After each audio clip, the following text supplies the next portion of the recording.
Okay, so in this video, it's going to be very short, straight to the point, and we're going to be talking about 2 rebuttals, what they mean and how to overcome them. It's very important you guys understand your rebuttals, because if you're not understanding the fundamentals of the true rebuttal that you're getting, like why your potential customer is telling you what they're telling you, then if you've already seen in the past, whether your manager or your friend, your door knocking partner told you, hey, when somebody tells you this rebuttal, just say this, and you've actually implemented it, how has that worked for you in the past? Have you been getting the results? If somebody told you, when someone tells for example, in the security industry, they got a gun, say this. How has that worked for you? Have you gotten sales after just saying the key phrase that you're supposed to say in a rebuttal? More than likely not. You see, rebuttals are things that your potential customer signs that your potential customers are telling you that you need to zone in on and figure out why they are saying what they're saying. And until you understand the root of the actual problem, the issue, that's when you're going to start moving out of it. So let's talk about it. Rebuttal number 1, okay? That is, can't afford it. How many times when you're selling and knocking on doors do they say, you know what, I just can't afford it? And by the way, these 2 rebuttals I'm going to give you, they work hand in hand with one another. I'm going to explain to you the details about them, and then also show you and teach you how to overcome them. So number 1, can't afford it. Let's figure out, why are people telling you they quite simply can't afford your product and or service? Can they really not afford what you have to offer? I'll tell you, 90% of the people that I've sold told me that they cannot afford what I had to offer at some point within the sale. Yeah, but you know what? We just can't afford it. Only to close the sale. So if I close the sale, did that mean, and remember, 90%, this is a huge percentage. Does that mean they couldn't afford it? And if you're believing that they really can't afford it, might that be the possibility, the reason why you're not closing that sale? So let's think about why they're saying this. Who wants to tack on another monthly bill? The reason why people are telling you they can't afford it, it's not because they quite simply can't afford it. It's because they're not extremely wealthy. Let's face it. People are not extremely wealthy these days. If you take a look at what's happening in society, number 1, the middle class is kind of getting wiped away. And there's either, the more of the rich, the upper higher class, and then there's more of the lower class. And that middle class is getting stretched out more and more every single day. We're put on credit, right? How many people do you know, and maybe you know somebody in particular, that is actually stretched out on credit? Are you? Okay, so if we're stretched out on credit, we don't quite have the money, somewhat to say, right?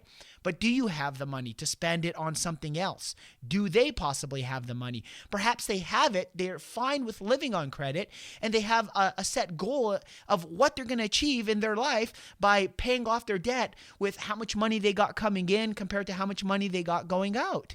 Okay, so you need to think about this. Is it the truth that this person that you're speaking to right now really cannot afford it? I'll tell you, the mass majority of the time, that is just an excuse, because rebuttals are awesome to get. However, understanding that they're just quite simply excuses and knowing which ones are real from which ones are not are what's going to get you, obviously, more sales closed. So they can't afford it. They do not want to see themselves paying money out of their pocket and adding on another one of those monthly bills to their credit, their credit card debt, or their debt that they have, another monthly bill. They don't want that, especially for what rebuttal number 2 is. In the back of their mind, I'm not interested.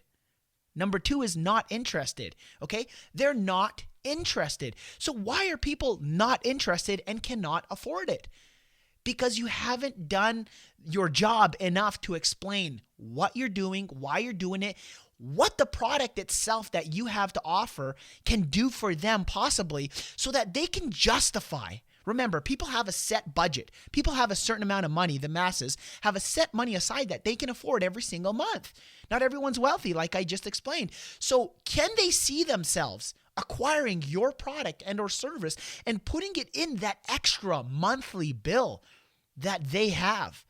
If you're able to show them the reason as to why they can afford, and it's actually something that can help them and change their life, what you actually have to offer in a better way than taking a look at it on the opposite side in a negative way, you're going to see them justifying, right? Because remember, people make buying decisions, purchasing decisions based on the fundamental principles of if they can justify seeing themselves benefiting more from than what they're actually putting out or the loss of what they're getting, they're going to acquire your product and or service if they like you, trust you, want to talk to you, and do business with you. Okay, so let's understand. Let's recap it really quick, and I'll slow it down a bit.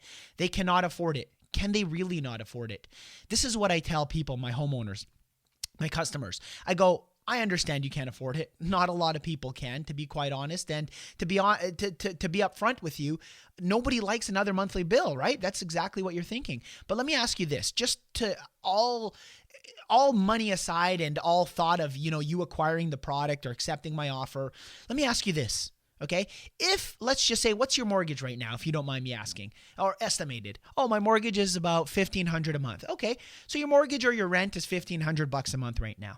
So let's just say your landlord knocked on your door right now and said, oh, by the way, your monthly bill for your rent or your mortgage is going to go up from $1,500 to $1,550. Okay. Would you be able to afford or that mortgage, that rent? Be honest, I'm talking about your rent. Don't worry about the product nor acquiring it. Okay. Everything I do, and I'm going to talk in more details in other videos, it's all psychological, why I do what I do, why I say the things that I say, and you get better as you move along. Forget about the product, forget about it. Okay. So what happens is you're actually conditioning their mind to say, okay, this guy's not really trying to push it. He's trying to figure out an answer. So we go into it jumping in. So, if your monthly mortgage were to go up to $1,500, let's just say a month from, $1,550 from $1,500, would you have to move and find another place for $1,500 because you really could not increase your bills by that extra $50? Okay. Well, no, I'd still be able to, but I just don't want to pay that extra $50 a month for your product. No, I completely understand. And that's part of, in the back of my head, that's part of my job to justify them being able to afford that $50. So the truthful answer right there, when you just got that, yeah, they wouldn't get pushed out of the house if, their bills went up by $50, is they can afford it. Okay. The truth is they can afford it, but the problem is they don't want to afford it. Okay. There's a big difference there. And when you understand that, you're going to learn that you're not going to get so much cannot afford it when you actually put in the back of your mind that there is a solution for that. And then I need to just show them the value of acquiring my product. Do you know the value of acquiring your product? You see, back here, if you can see in my background right over here, is a security system. That's pretty cool. I'm going to do that as the front picture. But that is the security system. Let me go 2. Okay, so that is the security system. Sorry for that. That is the security system. Now, I can justify it. I know the details of everything that this security system can do for me and can do for somebody else. Now, my goal as that salesperson to sell the security system is to make sure that they see eye to eye with what I see. And if they cannot, well, I'll tell you, they're quite simply not going to be interested in paying you, losing money, and having you gain more money. Okay. So what I need you to do right now is in the description of this video on YouTube, for example, click on that link. I actually have my free video series where you can walk in to the complete details, okay, of my 3-step process into closing more sales, selling door to door. It's absolutely free. You just click the link and you'll actually start watching the first video. You can get started right over there. And don't forget to subscribe to my channel so that every time I release a new video, YouTube will automatically email it to you. Or when you log into YouTube, which you guys do a lot these days that video will be there right away for you. Hey, thank you very much for watching this video. Love you guys all, and knock with passion. Get excited about closing more sales. Don't forget to subscribe.